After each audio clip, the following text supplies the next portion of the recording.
Hi friends, வணக்கம்.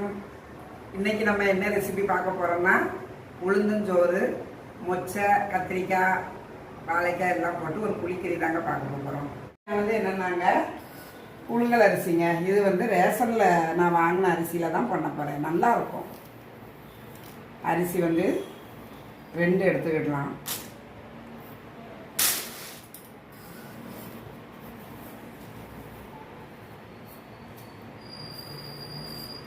பாதி 1.5 சரிங்களா? ஏன்னா உளுந்தும் நம்ம நிறைய போட போகிறோம். அப்போது சாப்பாடு நிறைய வந்துடும். இது 4 பேர் சாப்பிட்லாங்க. 1.5 எடுத்திருக்கேன். உளுந்து எவ்வளோன்னா ஒரு அழகு போடலாங்க.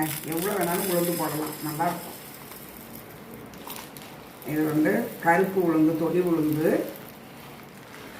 இது ஊர்லெலாம் இந்த உளுந்தஞ்சோறு ரொம்ப ஃபேமஸுங்க. அதுக்கு என்னெல்லாம் நம்ம போடணும்னா 1 ஸ்பூன் சீரகம், 1 ஸ்பூன் வெந்தயம், வெள்ளைப்பூடு உரித்து வச்சுருக்கேங்க. கட்டியாக கிண்டணும். இதை கிண்டிட்டு கடைசியாக தேங்காய் ஒரு அரை மூடி திருவி தேங்காய் பூ போடணுங்க. இது உப்பு போட்டு ஒலை வச்சுருக்கேன். ஒலை காஞ்சிக்கிட்டு இருக்குங்க. இப்போ நம்ம அரிசியை கழுவி போட வேண்டியதுதான். அதுக்கு குழம்புக்கு பாருங்கள், கத்திரிக்காய், தக்காளி, வெங்காயம், ஒரு வாழைக்காய் எடுத்து வச்சுருக்கேன். இது போட்டு இந்த மொச்சை நான் என்ன செஞ்சேன், நைட்டே ஊற வச்சுட்டேங்க. ஏன்னா காலையில் போட்டால் அது வேகாது. குக்கரில் ஒரு 2-3 விசில் வச்சா இதாகிடும். இந்த மொச்சை போட்டு புளிக்கறி, கருவாட்டு குழம்பும் நல்லாயிருக்கும், மீன் குழம்பும் நல்லாயிருக்கும். உளுந்தஞ்சோறுக்கு சைட் டிஷ்ட்டு பார்த்தீங்கன்னா நான் இன்றைக்கி கருவாட்டு வைக்கலைங்க. இந்த மொச்சை போட்டு புளிக்கறி வைக்கலான்னு ஒரு ஐடியா. வாங்க பார்ப்போம். ஒரு தேங்காயை உடைச்சி தேங்காய் திருவணும். தேங்காய் திருவி ஒரு அரை மூடி போதும். லாஸ்ட்டாக இறக்கும்போது போட்டு இறக்கணுங்க. கொதிக்கெல்லாம் வைக்கக்கூடாது.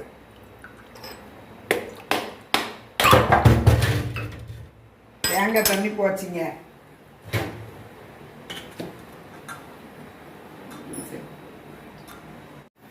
உலை நல்லா கொதிச்சுட்டுங்க. இந்த பாருங்க, அரிசியும் உளுந்தையும் கழுவி போடுறேன். இந்த ரேஷன் அரிசியில் ரொம்ப டேஸ்ட்டாக இருக்கும். இது எங்கள் அக்கா சொன்ன டிப்ஸ். இது நான் என்ன செஞ்சேன், ஒரு தடவை சாப்பாட்டு அரிசியில் தான் கிண்டினேன். அப்போ எங்கள் அக்கா சொன்னால் ரேஷன் அரிசியில் ரொம்ப நல்லா இருக்கும்மா. தண்ணி ரொம்ப வைக்கக்கூடாது. ஏன்னா அதை கிண்டி தானே இறக்க போகிறோம். நிறைய ஆச்சுன்னா கஞ்சி மாதிரி ஆயிரும். அதனால் தண்ணி குறைய வைக்கணும். தேவைன்னா நம்ம கொஞ்சம் ஊற்றிக்கிடலாம்.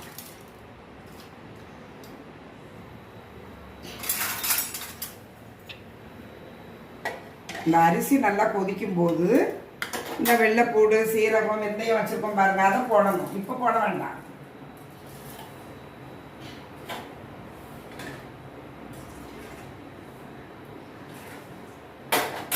தண்ணி நம்ம ஓரளவுக்கு எடுத்துக்கிடுவோம். கொஞ்சம் நிறைய இருக்கிற மாதிரி இருக்குது. அதனால் கொஞ்சம் தண்ணியை எடுத்து வச்சுக்கிட்டு நைட்டை ஊற வச்சுருந்தேன் பார்த்தீங்களா அந்த மொச்சை.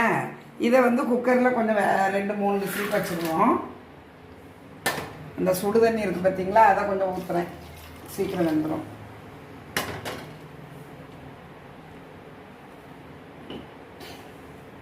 சோறு கொதிக்க ஆரம்பிச்சிட்டு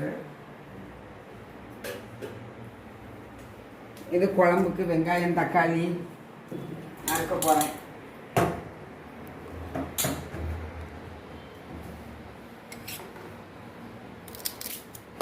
ஒன்று நல்ல படிப்பு இருக்கணுமாங்க. நம்ம அம்மா அப்பாவால் நம்மளை படிக்க வைக்க முடியலன்னா நல்ல வேலை இருக்கணும். அதாவது வீட்டிலையே ஒரு கூடை போடுறது, ஒரு டெய்லரிங், ஒரு எம்ப்ராய்டிங், அதை நம்ம படித்து வச்சுக்கணுமா இப்போ இருக்கிற காலகட்டத்தில். அது 2மே இல்லைன்னா நம்ம வீட்டில் இருக்கிற கணவன்கள் என்ன, நம்ம பிள்ளைங்களே நம்ம ஒரு நல்ல ஒரு இது சொன்னோம்னு வைங்க, ஒரு நல்ல விஷயத்த ஐயா இப்படி செய்யான்னு நம்ம சொன்னோம்னா நம்ம பேச்ச கேட்க மாட்டாங்களாம். உங்களுக்கு என்னமா தெரியும்? நீங்கள் வீட்டில் தானே இருக்கீங்க, சோறு பொங்கிட்டு தானே இருக்கீங்க, உங்களுக்கு என்ன தெரியும்? நீங்கள் சொல்கிறத நாங்கள் ஏன் கேட்கணும் அப்படின்ட்டு சொல்லுவாங்களாம். அதனால் அந்த பதிவு எனக்கு ரொம்ப ஹார்ட்டை டச் பண்ணிட்டுங்க. உண்மையிலே அந்த பதிவு எனக்கு சொன்ன மாதிரியே இருந்துச்சுங்க. அதை நீங்களும் யோசிச்சு பாருங்க. குழம்புக்குள்ளதெல்லாம் நறுக்கிட்டேன். இதை அப்படியே மண்சட்டியில் வச்சுருவோம்.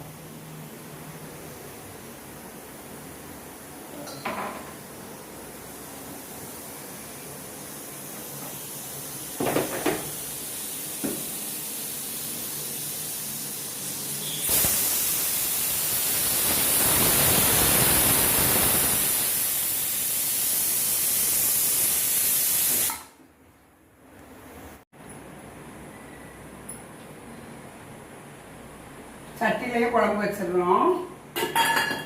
அதுக்கு ஒரு 2 ஸ்பூன் எண்ணெய் ஊற்றிக்கிடுங்க. கடுகு, வெந்தயம்,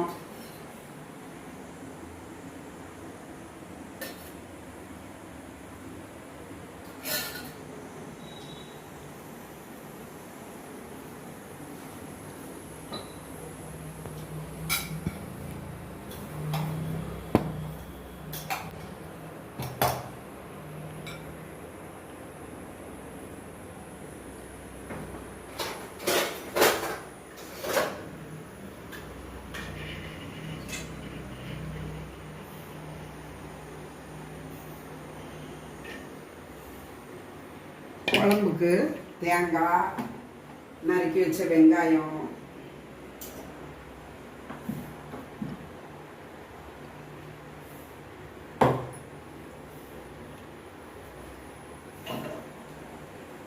ஒரு ஸ்பூன் சீரகம்,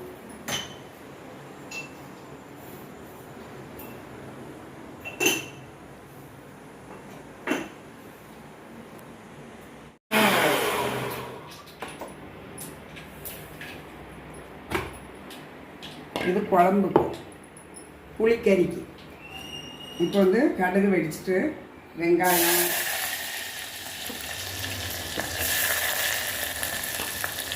கொஞ்சம் சேர்த்துக்கிடுவோம்.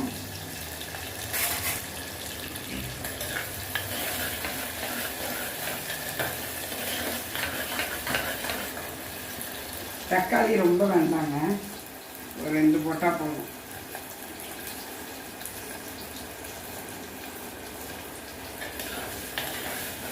கத்திரிக்காய், வாழைக்காய்,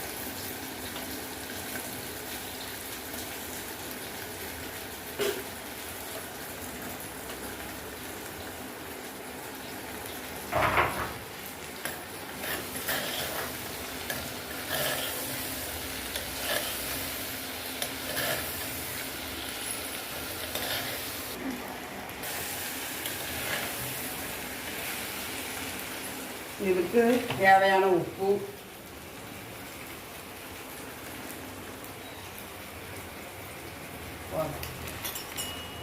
மஞ்சத்தூள்,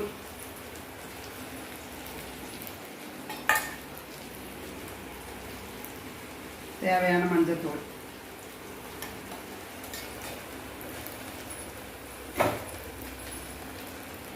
ரெண்டு கிண்டி புளி கரைச்சி வச்சுருக்கோம் பாருங்க.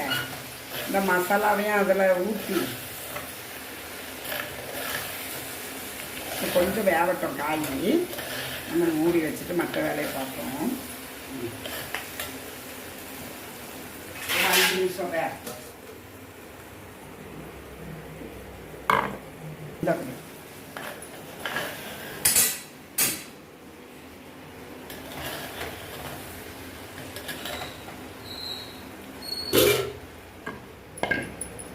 இந்த அரைச்செல்லாம் இந்த மசாலா, தேங்காய், வெங்காயம், சீரகம், மிளகாத்தூள், இந்த மிக்சியில் இருக்குல்ல, இது வீணாக போயிடும். இதை அப்படியே அதில் அலசி அதில் ஊற்றி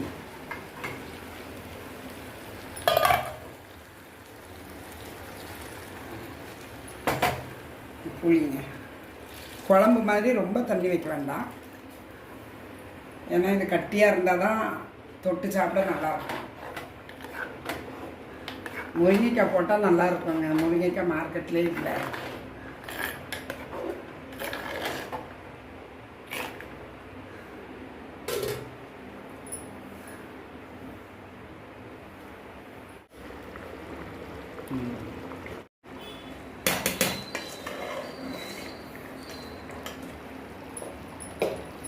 ஃப்ரெண்ட்ஸு சோறு அந்த உளுந்து எல்லாம் நல்லா வெந்துட்டு நம்ம வந்து பூண்டு சீரகம் வெந்தயம் வச்சுருந்தோம் பாருங்கள், அதையும் அது கூடவே போட்டுருவோம்.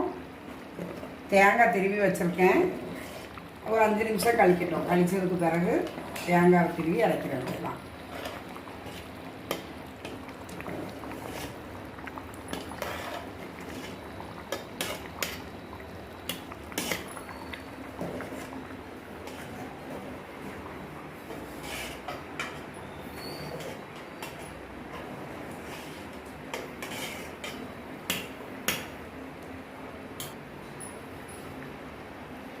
அந்த எடுத்து வச்சுருந்தோம்ல அங்கே தண்ணி, அந்த தண்ணி வேணாலும் கொஞ்சோடு ஊற்றிக்கிடலாம், ரொம்ப வேண்டாம், கொஞ்சம்.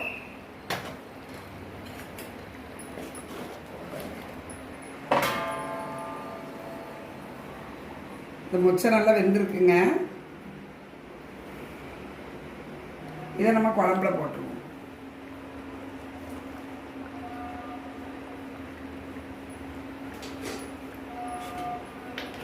அவ்வளோதான், குழம்பு ரெடி ஆகிடுச்சு. ஏன்னா அதுவும் வெந்திருக்கு, இது காய் எல்லாமே வெந்துட்டு.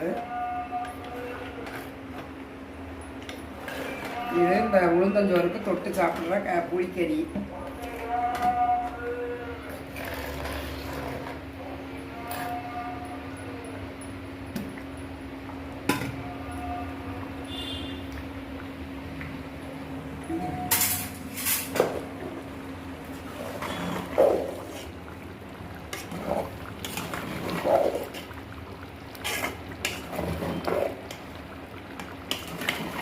ரேஷன் அரிசியில் தாங்க ரொம்ப சத்து.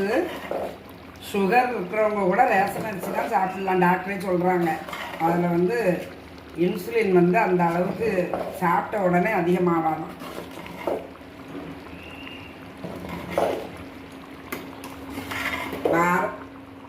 வாரத்தில் 1 நாள் 2 நாள் ரேஷன் அரிசி சாப்பிட்லாம், உடம்புக்கு நல்லது.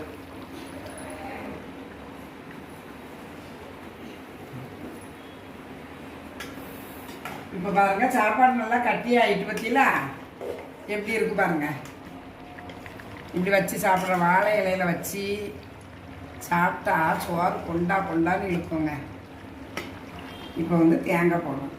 பச்சை தேங்காய் எவ்வளோ வேணாலும் சேர்க்கலாம். இந்த பாருங்க, ஒரு கைப்பிடி நான் போட்டிருக்கேன்.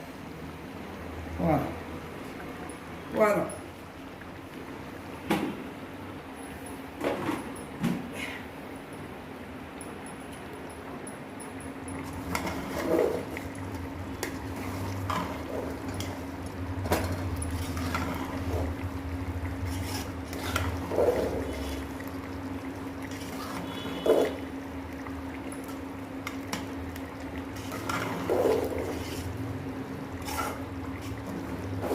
நல்ல வாசமாக இருக்குங்க.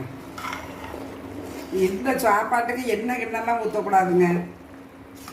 இது இடுப்பு வலி பெண்களுக்கு, மாதவிடாய் காலத்தில் குழந்தை பெற்றவங்களுக்கு இடுப்பு ரொம்ப வலிக்கும்ல, அதுக்கு இந்த கருப்பு உளுந்து வந்து ரொம்ப கசச்சத்து உள்ளது. இது நம்ம ஊர் பக்கம் ரொம்ப ஸ்பெஷல்.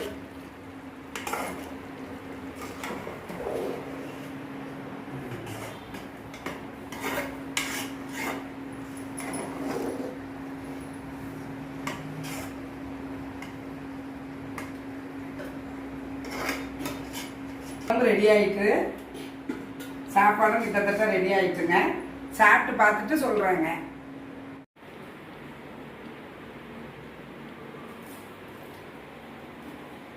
சாப்பாடு ரொம்ப அருமையாக இருக்குங்க. இந்த உளுந்து அரிசி எல்லாமே நல்லா வெந்து வந்திருக்கு. இந்த குழம்புக்கும் அந்த சாப்பாட்டுக்கும் அருமையாக இருக்குங்க. சூப்பர்.